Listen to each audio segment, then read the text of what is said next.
Dans cette vidéo, je vais vous présenter 5 méthodes concrètes pour vous aider à surmonter votre peur d'accoucher. Si vous ne l'avez pas déjà vu, je vous invite d'abord à aller voir ma précédente vidéo dans laquelle j'expliquais comment le stress et la peur vont avoir un impact négatif sur le déroulement physiologique de la naissance. Restez bien jusqu'à la fin de cette vidéo puisque mon cinquième et dernier conseil, je vous présente une technique très simple mais infaillible pour activer votre système parasympathique, donc le système de la détente et du repos. Bonjour à tous, je m'appelle Alexia, je suis naturopathe spécialisée en périnatalité et éducatrice en hypnonaissance. Et ma passion, c'est de vous accompagner sur ce magnifique chemin vers la maternité, depuis la préconception et jusqu'au postpartum. Alors démarrons sans plus attendre avec ce premier conseil qui est d'identifier vos peurs. Alors pour identifier vos peurs, je vous propose un petit exercice. Vous allez prendre 15-30 minutes pour vous. Vous allez vous installer, si vous avez un carnet de grossesse dans lequel vous notez vos ressentis de grossesse, vous pouvez très bien utiliser ce carnet, c'est très bien. Sinon, sur une feuille de papier libre, je vous invite à prendre quelques minutes pour réfléchir à vos peurs. Pour vous aider à faire ça, ce que vous pouvez faire, c'est faire un exercice de visualisation. C'est-à-dire que vous allez vous mettre en situation comme si vous étiez en train de donner naissance. Et dans cette visualisation, vous allez avoir peut-être des craintes, des peurs qui vont apparaître. Donc là, je vous demande pas forcément d'imaginer votre accouchement idéal, mais vraiment l'accouchement tel que vous l'imaginez en fait. Donc à travers cette visualisation, vous allez certainement avoir un certain nombre de mots, de peurs, d'anxiété qui vont apparaître. Notez vraiment tout ce qui va traverser votre esprit, qui peut avoir un aspect un peu négatif. Une fois que vous aurez identifié vos peurs, vous verrez que ce sera beaucoup plus facile de les déconstruire parce que déjà vous allez un petit peu mieux comprendre peut-être pour certaines peurs d'où elles viennent. Et du coup, rien qu'en comprenant parfois d'où elles viennent, vous comprenez que ce n'est pas du tout rationnel. Mais en plus de ça, ça va vous aider à les déconstruire au fur et à mesure. Une fois que ces peurs seront bien identifiées, mon deuxième conseil, ça va être de vous informer, de vous éduquer à propos de ces peurs, dans le but de rationaliser tout simplement, et puis surtout de ne plus subir, mais d'avoir l'impression de pouvoir agir sur ces peurs. Par exemple, si votre peur c'est d'avoir une déchirure lors de la naissance, vous allez vous renseigner sur comment est-ce que vous pouvez éviter, qu'est-ce que vous pouvez mettre en place avant la naissance pour éviter d'avoir une déchirure le jour J. Si votre peur, par exemple, c'est d'avoir une césarienne, allez justement chercher des infos sur les césariennes, sur comment est-ce que vous pouvez éviter au maximum d'avoir une césarienne. Ça ne veut pas dire à 100%, on n'est pas sûr à 100% que vous n'aurez pas de césarienne le jour J. Néanmoins, ça va vous aider à vous sentir beaucoup plus sereine, beaucoup mieux préparée et surtout vous serez renseigné sur les césariennes. Donc si jamais ça arrive, vous vous sentirez forcément plus en contrôle et plus sereine. Le fait de vous être bien renseigné sur la césarienne, ça vous permettra aussi, si jamais le jour J vous devez en avoir une, de ne pas avoir de regrets parce que vous saurez que vous aviez mis tout en place pour l'éviter. Et que du coup, si la césarienne se présente comme étant la seule option, c'est pour vous garder, vous et votre bébé, en bonne santé. Et alors vous serez reconnaissante d'avoir cette solution sous la main. Mon troisième conseil, ça va être de vous faire accompagner, de choisir une personne de confiance. Alors ça peut être une doula, ça peut être une naturopathe spécialisée en périnatalité, ça peut être une sage-femme avec qui vous aviez vraiment un bon contact. L'important c'est de pouvoir vous sentir vraiment en confiance et de pouvoir vraiment déposer toutes vos craintes, toutes vos peurs de façon très très ouverte. C'est vraiment intime en fait la préparation à la naissance et du coup il faut être prêt, en tout cas il faut vous sentir en confiance avec la personne qui vous accompagne. Cette personne-là du coup elle pourra répondre à vos craintes, elle pourra accueillir vos émotions et puis surtout elle pourra vous apporter aussi beaucoup d'informations. Dans la lignée de ce conseil, je voudrais aussi vous conseiller d'éviter les personnes ou du moins les discours toxiques ou négatifs autour de la naissance et il y en a vraiment beaucoup. Moi quand j'étais enceinte j'en entendais tout le temps, ça peut être vos amis, vos sœurs, votre mère, toutes les femmes en fait qui ont donné naissance ont chacune leur propre histoire de naissance. Parfois elles vont ressentir le besoin de raconter un petit peu leur histoire, même si celle-ci est négative et elle peut vraiment avoir un impact un petit peu négatif sur votre mindset pour votre préparation à la naissance.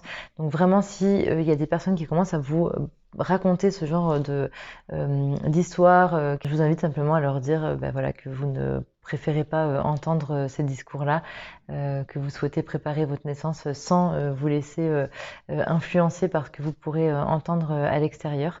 Voilà, donc évitez ces discours négatifs qui voilà, ne vont rien vous apporter et surtout ne prédisent en rien du déroulement de votre accouchement. Chaque naissance est absolument unique et surtout vous prenez vous bien le temps, la preuve de regarder cette vidéo et de vous informer, de vous éduquer bien, pour préparer la naissance. Donc vous êtes en train de mettre vraiment toutes les chances de votre côté pour éviter voilà, justement d'avoir un récit négatif d'accouchement. Mon quatrième conseil, ça va être de vous faire accompagner en hypnonaissance. Alors l'hypnonaissance, c'est une méthode de préparation à la naissance pour une naissance douce et confortable. C'est une méthode qui est vraiment parfaite justement pour les mamans qui appréhendent un petit peu de donner naissance, étant donné qu'elle va permettre de relâcher les peurs et les tensions. On va vraiment travailler là-dessus en hypnonaissance afin de vous permettre d'avoir une naissance plus confortable et plus facile. Pas trop rentrer dans les détails de l'hypnonaissance puisque je pense que je vous ferai une vidéo pour vous présenter un petit peu en quoi consiste exactement la méthode. Et mon cinquième et dernier conseil, c'est plutôt une technique que vous allez pouvoir pratiquer tout au long de votre grossesse et aussi que vous pourrez utiliser le jour de votre accouchement pour activer votre système parasympathique. Donc c'est une technique en fait qui va justement vous permettre d'activer votre système parasympathique très rapidement. Donc vous verrez, hein, c'est une technique assez simple. Donc comme j'expliquais dans ma précédente vidéo, le système parasympathique, c'est le système de la détente, de la relaxation et du repos. Le système, il est antagoniste au système sympathique qui lui est le système plutôt de la peur et du stress. Les systèmes, ils sont antagonistes parce qu'ils ne peuvent pas fonctionner en même temps et du coup, en activant votre système parasympathique et du coup le système de la détente, vous allez inhiber votre système sympathique, donc de la peur et du stress. C'est en ça que cette technique, elle est super efficace et que vous allez pouvoir voir les résultats tout de suite sur votre niveau de stress ressenti. Donc on va faire cet exercice ensemble. Donc c'est un exercice de respiration anti-stress. Et je vous invite donc à réaliser cet exercice très souvent pendant votre grossesse. Vous pouvez le faire le soir avant de vous endormir pour vous aider à trouver le sommeil et vous détendre. Vous pouvez le faire aussi quand vous avez une situation de stress à n'importe quel moment de la journée, ça va vous apaiser.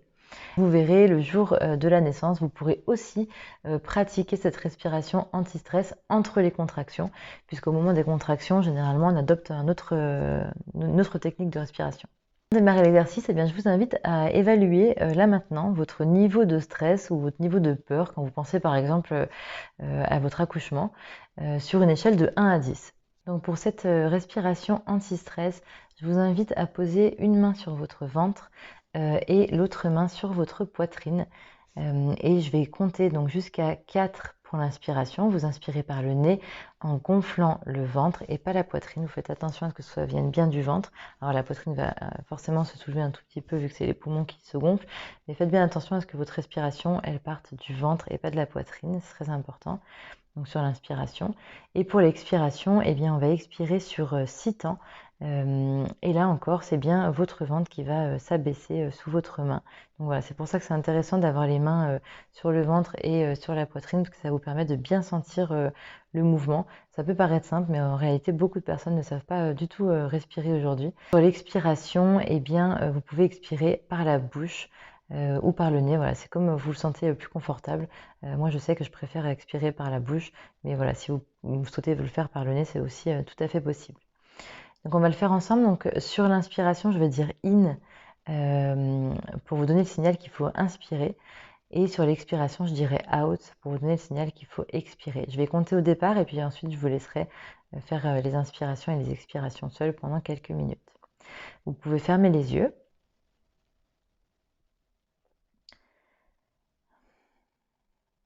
In, 2, 3, 4.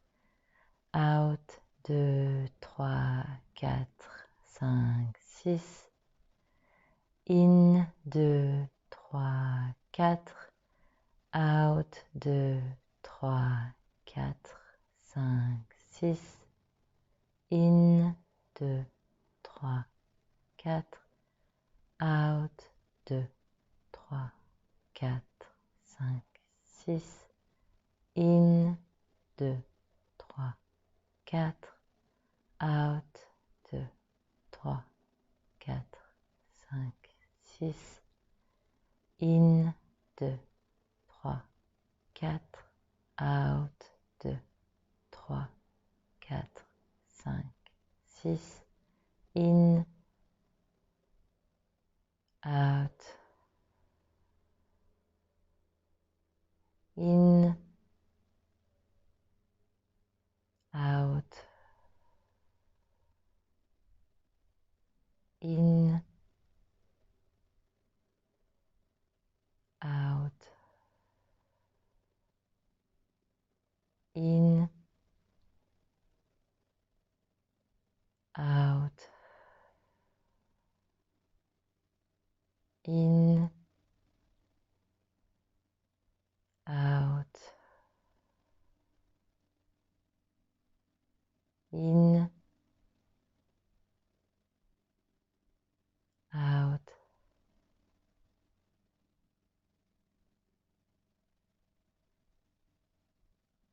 Voilà, je vous laisse ouvrir les yeux maintenant et repenser à votre échelle de stress.